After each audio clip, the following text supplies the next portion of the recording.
Muhammad Putranto. Di sini aku mau ngejelasin materi pelajaran geografi materi litosfer. Oke, langsung aja kita mulai ya. Apa sih itu litosfer? Nah, litosfer itu berasal dari kata litos yang berarti batu dan sfer yang berarti bulatan. Oleh karena itu, litosfer artinya adalah lapisan batuan yang membentuk kulit bumi.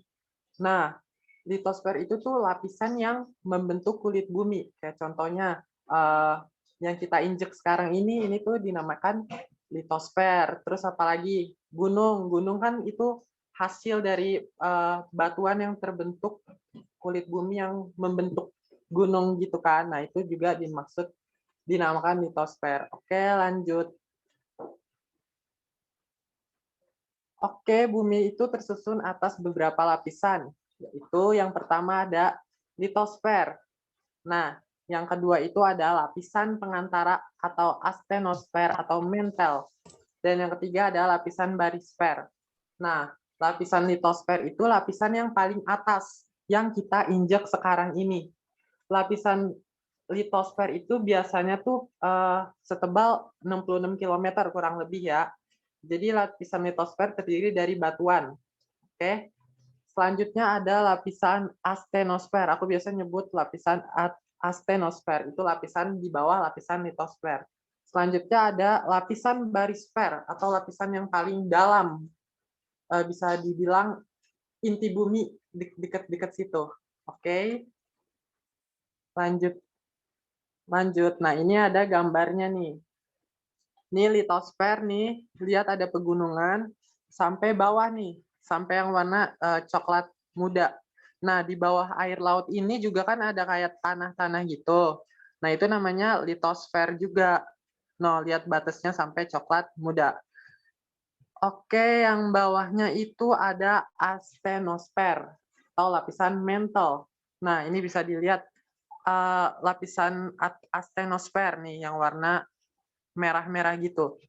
Lapisan mantle ini, jadi lapisan astenosfer itu termasuk ke dalam lapisan mantle. Begitu juga lapisan litosfer, no.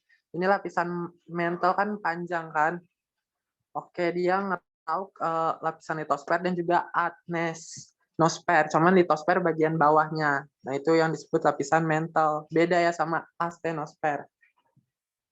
Selanjutnya ada lapisan barisfer yang paling bawah nih, yang warna abu-abu. Oke, ini dia lapisan, bisa dilihat yang gambar sebelah kanan. Lapisan crust atau sial, itu lapisan litosfer.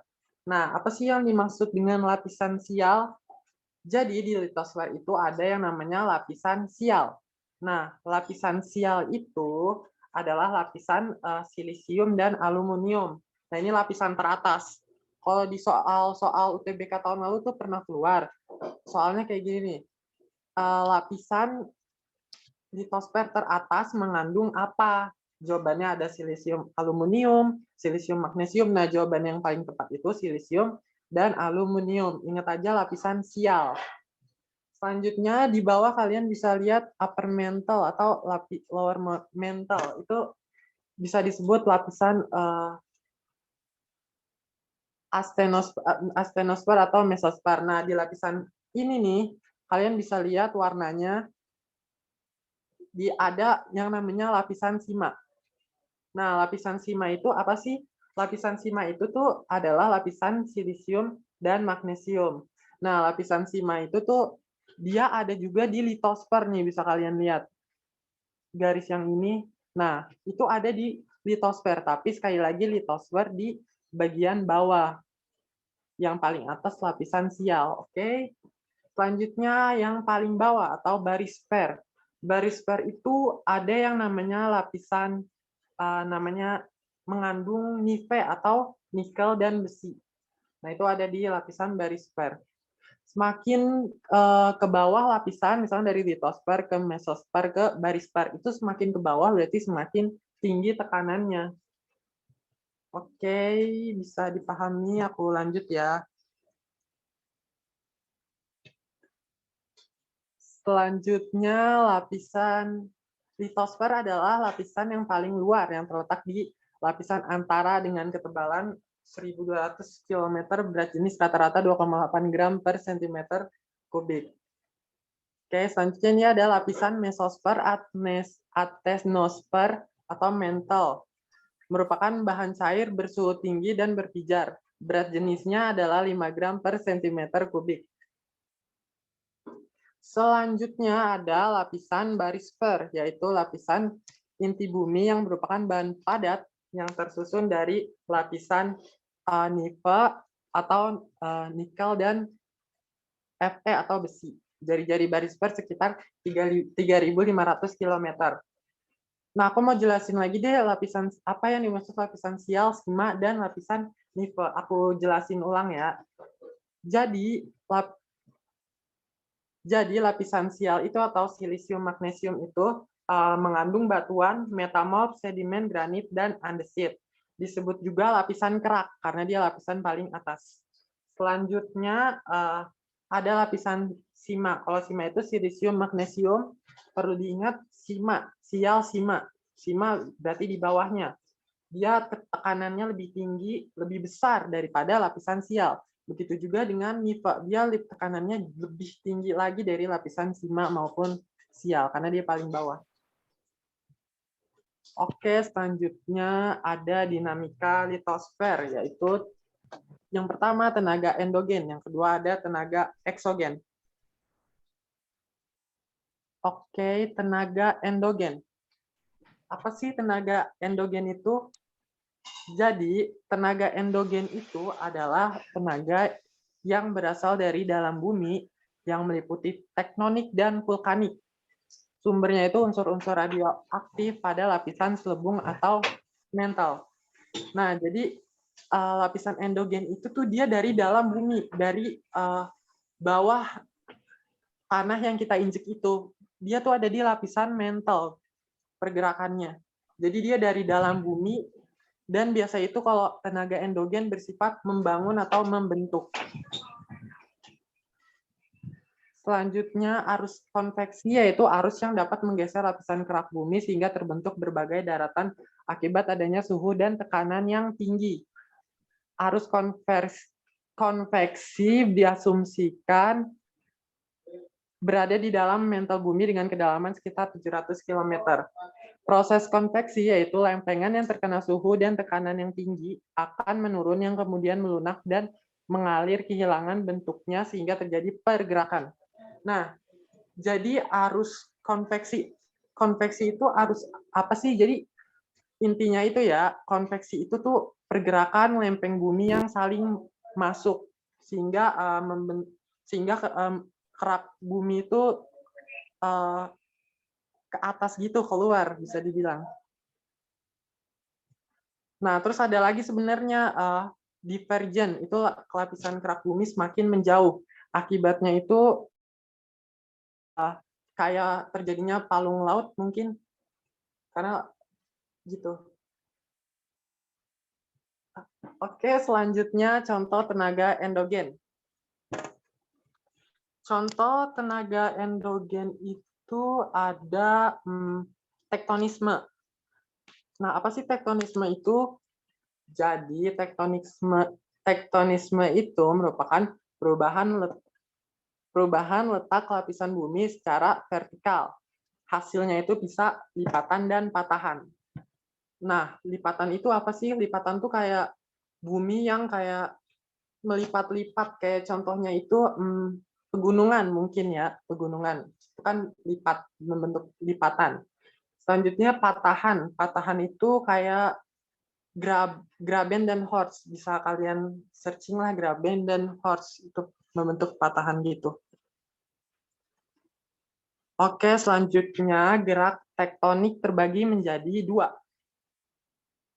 Dua kan? Oke, dua benar. Yang pertama gerak epirogenetik dan yang kedua gerak orogenetik. Jadi gerak epirogenetik itu apa sih?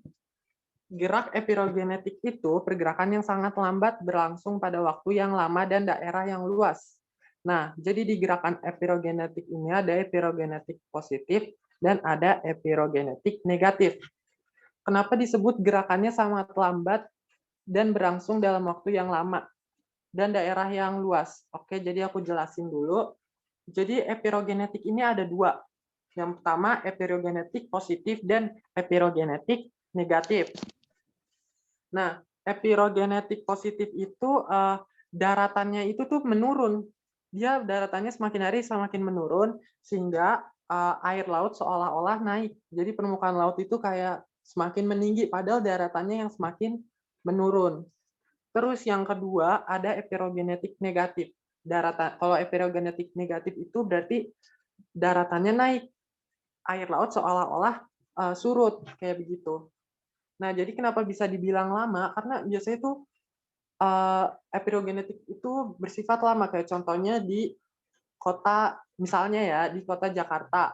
Nah, itu kan tiap tahunnya ada penurunan tanah kan, penurunan daratan atau epirogenetik positif. Nah, itu waktunya tuh lama banget, nggak butuh proses dah pokoknya. Terus daerahnya juga luas kan, meliputi kayak gitu. Kayak gitu contohnya.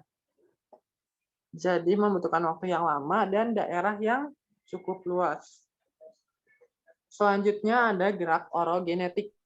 Gerak orogenetik ini pergerakannya lebih cepat daripada gerak epirogenetik, yaitu membentuk pegunungan dan terjadinya dislokasi letak lapisan kulit bumi, meliputi lipatan dan patahan. Gerakannya itu horizontal atau vertikal yang membentuk retakan pada lapisan kulit bumi. Nah, gerakan orogenetik ini lebih cepat daripada gerakan epirogenetik karena dia ada lingkupnya tuh lebih sempit. Kayak misalkan lipatan dan patahan itu kan nggak kayak gimana ya, kayak nggak satu kota gitu kan, beda sama epirogenetik. Pokoknya bisa dibedain kalau gerakan epirogenetik itu wilayahnya lebih luas, kalau orogenetik lebih sempit bisa dibilang. Selain itu orogenetik lebih lebih apa ya, lebih kayak lebih cepat dan lebih daerahnya lebih luas kayak gitu guys. Sorry HP-nya. Oke, lanjut ke gerakan yang kedua dari tenaga endogen, yaitu ada gerakan vulkanisme. Apa sih gerakan vulkanisme itu? Jadi, vulkanisme itu pergerakan magma dari dalam bumi diakibatkan oleh suhu magma yang sangat tinggi dan banyaknya gas di dalam magma. Nah, jadi karena suhu magma sangat tinggi tuh dia lama-lama kayak keluar gitu, kayak meronta-ronta keluar dari perut bumi gitu. Faktor pergerakan magma selanjutnya. Faktor pergerakan magma itu ada gunung yang kuat atau lemah. Bisa juga diukur dari tekanan gas, luasnya dapur magma, kedalaman dapur magma, dan sifat magmanya.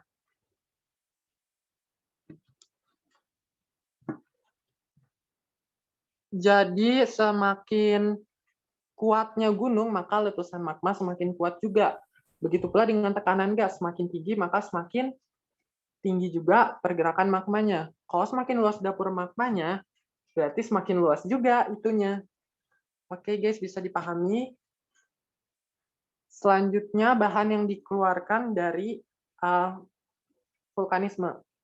Yang pertama itu ada benda cair atau disebut lava, yang kedua benda padat atau eflata, dan yang ketiga ada bahan gas atau ekshalasi. Nah, benda cair itu lava. Lava itu apa sih?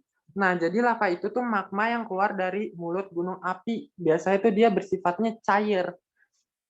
Lava itu kayak benar-benar keluar dari puncak gunung berapi gitu, kayak dari mulut gunung berapi. Oke.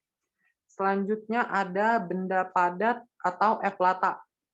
Nah, eflata ini beda sama lava. Kalau lava tadi kan sifatnya itu cair. Nah, kalau eflata itu sifatnya dia kayak lebih padat gitu. Kenapa bisa padat? Karena eflata itu kan magma yang keluar dari celah gunung berapi. Nah, jadi dia meronta-ronta dari samping-samping gunung berapi, bukan dari mulutnya, tapi kayak bisa dibilang kayak dari punggungnya atau badannya gunung berapi. Dia memaksa untuk keluar dari celah gunung berapi, oke? Nah, jadi karena dia memaksa keluar, jadi tuh magmanya tuh sudah tercampur dengan tanah-tanah atau lumpur. Makanya dia pas keluar dari celah-celah itu biasanya bersifat lebih padat karena sudah tercampur dengan tanah atau lumpur. Selanjutnya ekshalasi. Nah, biasanya kalau misalkan gunung lagi beraktivitas, itu kan suka ada keluar asap-asap. Nah, asap-asap itu namanya ekshalasi. Jadi ekshalasi itu awan yang terjadi akibat proses vulkanisme. Contohnya itu apa?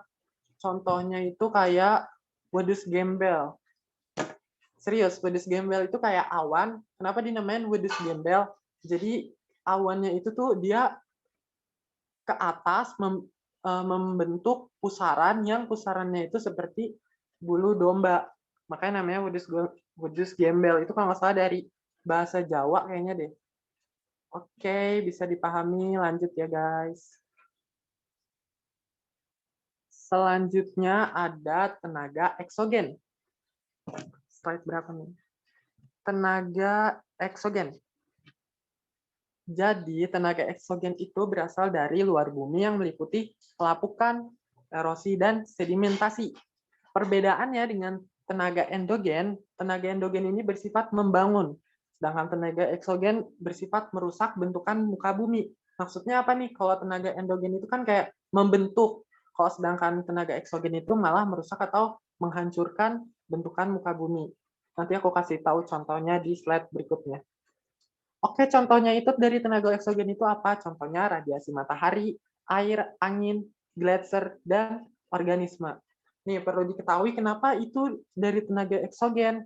Jadi, ini tuh kenapa disebut dari tenaga eksogen, karena ini tuh radiasi matahari, air, angin, gletser, dan organisme itu kan letaknya dari luar permukaan bumi, kan? Bisa dibilang di atas tanah yang kita injak, ya kan? Nah, karena dari luar kulit bumi itu, dari di atas tanah, makanya dinamakan eksogen atau X berarti luar. Oke, bisa dipahami. Mungkin aku lanjut ke slide nomor 13. Contoh dari eksogen. Yang pertama itu ada pelapukan. Apa sih pelapukan itu? Jadi, pelapukan itu adalah perusakan batuan karena adanya pengaruh cuaca, temperatur, air, atau organisme. Nah, jadi pelapukan ini terjadi pada lapisan kulit bumi bagian luar. Ketebalannya tergantung pada penyebab pelapukannya. Di daerah tropis itu lebih besar daripada di daerah yang cuacanya sedang. Kenapa bisa begitu? Jadi, karena di daerah tropis itu kan dia karena lebih sering hujan ya biasanya, kayak contohnya di negara kita, Indonesia. Dia itu kan hujan, sering banget hujan. Nah, air hujan itu kan termasuk dalam perusakan batuan. Air hujan bisa merusak batuan. Nah, air hujan itu dinamakan yang merusak batuan dinamakan pelapukan. Nah, makanya di daerah tropis itu dia lebih sering terjadi pelapukan ya karena sering adanya air hujan. Nah, air adalah eksogen, tenaga eksogen gitu. Sedangkan di daerah sedang air hujan itu jarang. Oke, lanjut. Lamanya proses pelapukan bergantung pada bahan induknya. Jadi kalau misalkan semakin kuat jenis batuan induknya, kayak misalkan batunya itu kuat, berarti proses pelapukannya lama. Kalau batunya itu nggak kuat-kuat banget, maka proses pelapukannya lebih cepat. Kayak contohnya nih, batu bata merah. Dia kalau kena air hujan, itu dia pelapukannya lebih lama dibandingkan dengan batako. Soalnya kenapa? Batu merah itu dia strukturnya itu lebih kuat dibanding dengan batako. Kalau batako kan kayak gampang banget hancur, kesenggol dikit aja hancur. Jadi kalau kena air hujan juga dia gampang hancur gitu. Kalau bata merah kan kayak lebih kuat gitu, jadi dia lebih lama proses pelapukannya. Oke, selanjutnya macam-macam pelapukan ada 3. Yang pertama ada pelapukan kimiawi, yang kedua pelapukan organis, dan yang ketiga ada pelapukan fisis atau mekanis. Pelapukan kimiawi, aku bahas satu-satu, oke guys. Pelapukan kimiawi itu pelapukan yang menghancurkan massa batuan yang ditemani perubahan struktur kimiawinya. Pelapukan ini biasanya akibat air dan suhu yang tinggi. Nah, di sini tuh aku bilang tuh menghancurkan massa batuan yang ditemani perubahan struktur kimiawinya. Kenapa dibilang perubahan struktur kimiawinya? Karena pelapukan kimiawi ini misalkan ada besi ya, besi terkena air. Nah, maka besi itu kan berkarat, maka struktur kimiawinya juga kan kayak berubah gitu, makanya disebut pelapukan kimiawi. Nah, perlu diingat itu kimiawi itu terjadi oleh air dan suhu yang tinggi. Oke? Pokoknya pelapukan kimiawi itu oleh air dan suhu yang tinggi. Dia mengubah struktur kimiawinya, kayak contohnya besi berkarat, strukturnya kan berubah. Oke, lanjut ke pelapukan organis. Pelapukan organis itu pelapukan yang terjadi oleh makhluk hidup. Contohnya apa? Binatang atau tumbuh-tumbuhan. Binatang misalnya rayap atau bakteri. Kalau tumbuhan itu misalnya jamur, ya kan? Bisa lah jamur kayak misalkan tumbuh di kayu, ya kan? Rayap juga bisa di kayu, terjadi proses pelapukan nantinya. Atau mungkin, ya itu. Oke, selanjutnya ada pelapukan fisis atau mekanis. Jadi pelapukan mekanis itu adalah penghancuran pecahan tanpa struktur kimia, tanpa perubahan struktur kimia. Ini tuh kebalikannya dari si pelapukan kimiawi, karena pelapukan fisis itu tanpa perubahan struktur kimiawinya. Contohnya itu apa? Contohnya itu kayak misalnya ya pembekuan air. Air itu kan jadi beku ya. Pas kalau jadi beku dia strukturnya ya tetap aja walaupun dia jadi es batu ya tetap aja itu air H2O. Ya kan? Nah, makanya itu disebut pelapukan fisis. Atau bisa juga berubahnya air garam menjadi kristal. Nah, walaupun air garam menjadi kristal ya tetap aja itu air garam. Biasanya itu akibat suhu, oke? Berarti kalau pelapukan kimia air, berarti pelapukan fisis itu lebih ke arah suhu. Suhu yang rendah atau bisa dibilang suhu yang rendah, oke? Pelapukan fisis oleh suhu yang rendah. Oke, selanjutnya adalah yang contoh kedua, yaitu erosi. Erosi itu adalah proses pengangkatan lapisan tanah yang disebabkan oleh air sungai atau air laut, angin, dan gletser. Dampak dari erosi itu puncak-puncak gunung atau tanah dari yang berbentuk tajam menjadi lebih rendah atau dangkal, dan bentuknya itu lebih bulat. Penyebabnya itu adalah pengendapan bahan-bahan dan pengikisan di lereng. Jadi gaya gesekan pada saat erosi lapisan menyebabkan adanya perubahan ukuran batuan. Contohnya erosi.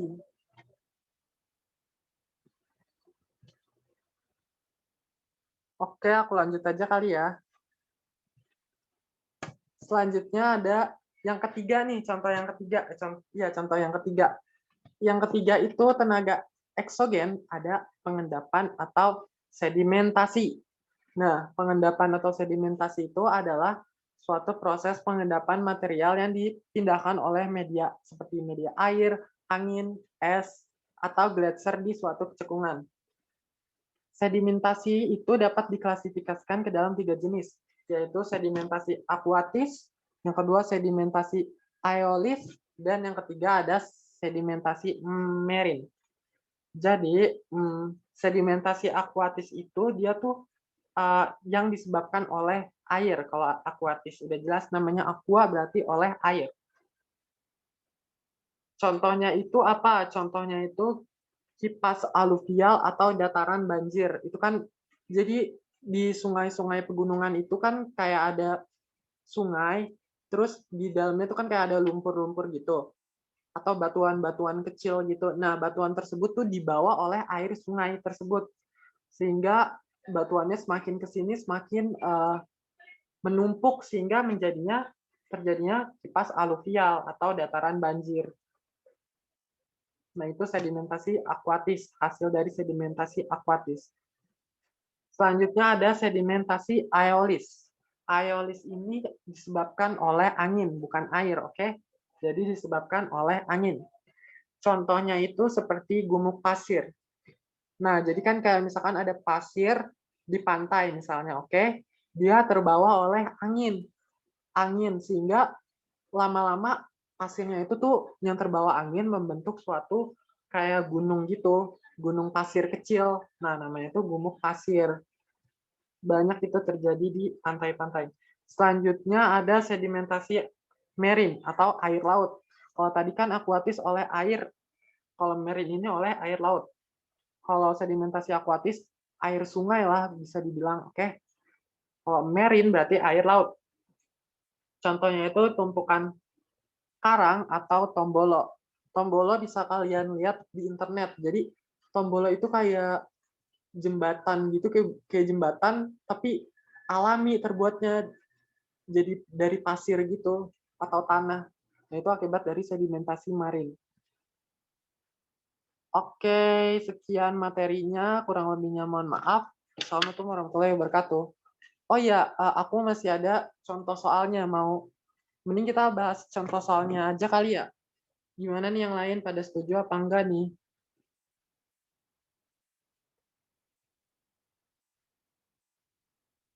Aku bahas contoh soalnya gimana?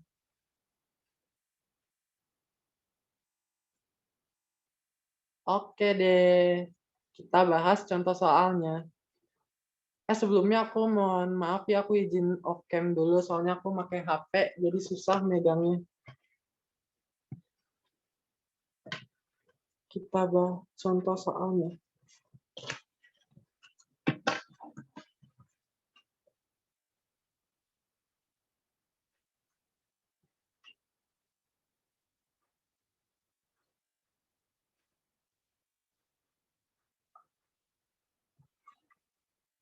Nah, oke, nomor 1. Turunnya pulau-pulau di Indonesia bagian timur, Kepulauan Maluku dari Pulau-Pulau Barat Daya sampai ke Pulau Banda mengindikasikan di daerah tersebut terjadi proses, kata kuncinya turunnya pulau-pulau di Indonesia.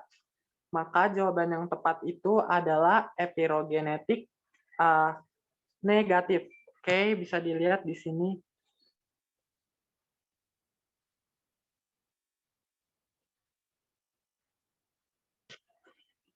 Sorry. Turunnya pulau-pulau di Indonesia bagian timur, Kepulauan Maluku dari Pulau-Pulau Barat Daya sampai ke Pulau Banda mengindikasikan di daerah tersebut terjadi proses sebaliknya, justru epirogenetik positif. Kenapa epirogenetik positif? Karena gini loh, epirogenetik positif itu tuh pulau-pulau atau daratan itu menjadi turun. Aku kalau epirogenetik negatif itu daratan menjadi naik. Itu kata kuncinya sih kalau menurut aku. Kalau epirogenetik positif justru dia daratannya turun, kalau epirogenetik negatif daratannya naik. Yang udah aku kasih tahu tadi, epirogenetik positif itu tuh daratannya turun, jadi air laut itu seolah-olah tuh naik, padahal air lautnya tetap segitu-gitu aja, sama. Air laut tuh, permukaan air laut itu kan di seluruh dunia kan sama ya permukaannya. Terus justru daratannya itu yang turun, bukan lautnya yang naik, oke? Nah, kalau epirogenetik negatif justru sebaliknya, dia daratannya yang naik, air laut seolah-olah surut, padahal daratannya yang naik. Oke guys, lanjut ke yang nomor 2. Pulau di Indonesia yang aman dari letusan gunung berapi dan gempa bumi yaitu, jawabannya apa? Oke, jawabannya kalau menurut aku ini yang C. Oke, aku jelasin ya. Kenapa di Pulau Kalimantan dan Bangka itu jarang terjadi letusan gunung berapi? Nah, jadi di Kalimantan itu tuh dia jarang banget terjadinya gempa bumi. Kenapa? Karena dia tidak ada sesar aktif di Kalimantan. Nah, ini tuh pernah ada keluar di soal UTBK. Jadi Kalimantan itu pokoknya dia tidak ada sesar bumi aktif. Aku nggak tahu dia nggak ada atau jarang ada sesar aktif. Tapi kayaknya sih nggak ada sesar yang aktif. Oke. Jadi makanya Kalimantan itu dia aman dari gempa bumi. Makanya pemerintahan Indonesia itu memindahkan ibu kota dari Jakarta ke Kalimantan. Nah, itu salah satu sebabnya. Karena di Jakarta itu kan kayak banyak rawan banget ya, selain terjadinya epirogenetik positif karena penurunan daratan terus-menerus, di Jakarta itu kan juga rawan banget, kayak rawan gempa bumi juga karena Pulau Jawa itu kan banyak banget gunung berapi dan lain-lainnya. Makanya dipindahkan ke Kalimantan. Karena Kalimantan itu benar-benar bisa dibilang paling aman. Selanjutnya kenapa enggak Kalimantan sama Bali? Kalau menurut aku Bali dia nggak rawan walaupun dekat Nusa Tenggara tapi dia nggak aman. Kenapa nggak aman? Karena setahu aku tuh di Lombok kan deket ya sama Bali kalau nggak salah. Nah, Lombok itu tuh rawan banget, kayaknya aku sering banget denger di berita-berita kayak Lombok terjadi tsunami, ya nggak sih? Sering banget pokoknya aku denger gempa bumi di Lombok, makanya karena Bali deket sama Lombok ya bisa dibilang nggak aman gitu lah. Selanjutnya Bangka aman. Karena kita mengeliminasi pilihan Bali. Aku nggak tahu kenapa Bangka aman, tapi karena Bali nggak mungkin aman, karena Bali juga rawan. Sumatera nggak mungkin, Sumatera enggak, dia Sumatera Barat itu sering banget tsunami, sering banget. Selain itu di Sumatera kayaknya bukan kayaknya sih, emang banyak banget pegunungan di Sumatera. Oke guys, kita lanjut aja ke nomor 3 ini. Tenaga endogen adalah tenaga yang berasal dari dalam bumi. Berikut yang bukan termasuk terjadi gejala yang disebabkan oleh tenaga endogen adalah, jawabannya apa? Jawabannya adalah yang A, udah jelas di sini A, pelapukan batuan. Jadi tenaga endogen itu kan yang berasal dari bumi. Nah, pertanyaannya ini kan yang bukan termasuk tenaga endogen. Jadi jawabannya A, karena pelapukan batuan itu bukan dari endogen. Aku ingetin lagi ya. Jadi pelapukan batuan itu terjadi di atas permukaan bumi atau dari luar. Penyebabnya itu kan pelapukan batuan itu kayak dari sinar matahari atau dari air. Nah, makanya itu dia tenaga eksogen, bukan tenaga endogen, karena dia yang mengakibatkan pelapukan itu dari luar. Selanjutnya daerah lipatan, gempa bumi, daerah patahan, dan letusan gunung berapi itu kan dari tenaga endogen atau dari dalam bumi. Nah, itu kan terjadi di dalam bumi. Sedangkan pelapukan batuan enggak, dia terjadi di atas kulit bumi. Nah, jadi ini pernah juga nih keluar di soal UTBK tahun lalu. Aku dulu pernah beli buku yang berisi soal-soal, kumpulan soal gitu. Nah, aku juga pernah baca nih ya. Jadi pelapukan batuan yang terjadi di Indonesia itu, yang paling utama itu karena pelapukan kimiawi. Oke. Kenapa pelapukan kimiawi? Karena di Indonesia itu kan daerah yang tropis banget, bisa dibilang tropis banget. Nah, karena di Indonesia daerah tropis, maka dia sering hujan, ya kan? Maka dari itu hujan itu kan pelapukan kimiawi, karena air itu kimiawi. Pelapukan kimiawi itu kan disebabkan oleh air. Jadi kata kuncinya itu, Indonesia pelapukan kimiawi disebabkan oleh air. Oke, lanjut ke soal nomor 4. Salah satu bentuk alam hasil pengendapan angin adalah A. Delta, B. Sundance. Aku nggak tahu bacanya apa, tapi kayaknya Sundance gitu. C. Bantaran sungai, dan D. Dataran kipas, dan E. Tombolo. Menurut aku jawabannya itu angin, udah jelas B. Sundance. Oke, itu kan B. Jadi kenapa aku sebutin satu-satu nih ya. Delta itu apa sih delta? Kalian tahu nggak delta itu apa? Jadi delta itu terjadi di hulu, tengah, hilir sungai, pokoknya di ujung-ujung sungai gitu. Jadi kan delta itu gini loh, dari pusatnya misalkan dari hulu sungai itu, misalnya di gunung ya, gunung itu kan biasanya hulu sungai. Nah, dari hulu sungai itu kan banyak batuan-batuan, di gunung itu kan kayak banyak-banyak kayak batu-batu, pasti banyak lah lumpur segala macam, batu-batu. Nah, batu tersebut kemudian dibawa sama air sungai, dibawa terus sampai ke uh, hilir, pokoknya sampai ke ujung banget, sampai ujung banget. Nah, sampai ke ujung dibawa tuh lumpur-lumpur atau batu-batuannya. Karena dibawa sama air, jadi batuannya itu tuh lama-lama kayak membentuk suatu daratan gitu. Batuan-batuan yang dibawa dari gunung berapi dibawa sampai ke hilir, sampai ujung itu sampai membentuk daratan. Biasanya itu daratan yang sangat luas. Nah, biasa tuh di delta itu tuh bisa dijadiin, kalau nggak salah bisa dijadiin kota. Kayaknya ada kota yang dari delta deh, aku pernah baca. Iya. Itu masih hard code aja sih, Mbak. Iya. Oke. Jadi kayak gitu. Selanjutnya sand dance. Sand dance itu oleh angin. Kalau nggak salah sand dance itu sama aja nggak sih kayak gumuk pasir, kayaknya sama ya.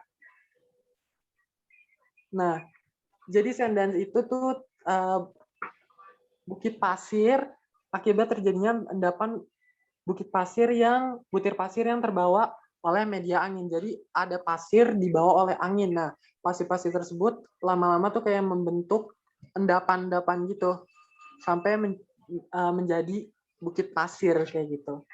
Selanjutnya ada bantaran sungai, terus ada dataran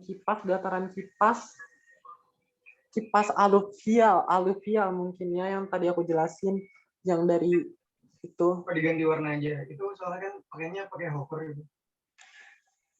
Oke, aku lanjut. Yang terakhir ada tombolo. Tombolo ini terjadi oleh apa? Perlu diingat, tombolo ini terjadi akibat dari air laut. Ingat, tombolo namanya unik banget ya. Jadi dari pengendapan air laut atau marine. Tombolo itu kayak apa ya? Kalian bisa searching lah bentuknya tombolo. Nanti kalian pasti kayak, oh ternyata ini tombolo. Oke, next. Selanjutnya adalah yang nomor 5. Gerakan magma di dalam lapisan kulit bumi dan tidak sampai keluar permukaan bumi disebut dengan, jawabannya adalah intrusi magma.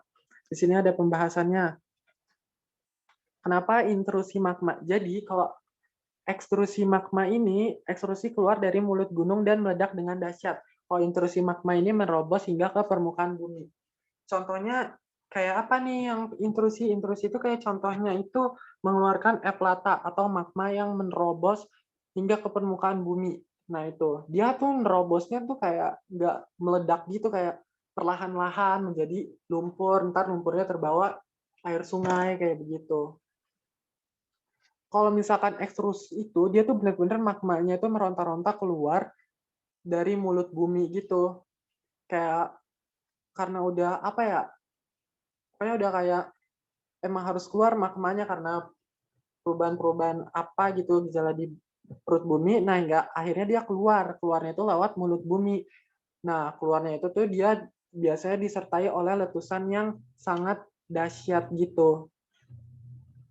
Nah, itu ekstrusi magma. Dia itu mengeluarkan lava karena berbentuk cair gitu. Oke, sekian pembahasan dari aku, kurang lebihnya mohon maaf. Ada pertanyaan mungkin?